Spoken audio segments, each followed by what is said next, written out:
going to learn how to put training wheels on a bicycle. And really all you need are the training wheels and a crescent wrench. Or you can use a socket or a wrench that will fit the bolt that you need to remove. The best way to work on a bike is to just put it on its handlebars and seat. The next thing that you need to do is just go ahead and remove the bolt. You adjust the crescent wrench so that it just fits right on the bolt size, and then just go ahead and remove it. Once you get it off or get it loose, you can go ahead and keep removing it by hand. You're then going to slide the training wheel on,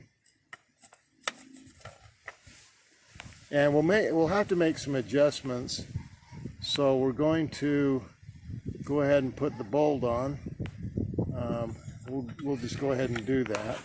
I'll put the bolt on. You can see on this side it's got a little groove you can use to put the training wheel on, and it will stay. We'll then go ahead and put the bolt on. And you can see we've already put the training wheel on. We'll just go ahead and tighten up the bolt.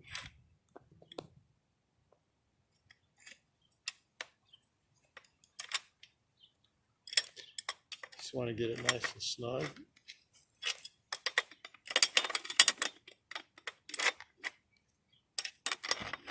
Now we may have to adjust it a little bit depending upon the height of the training wheel, but you want it to extend just a little bit below where the tire is. So we may have to do some adjusting.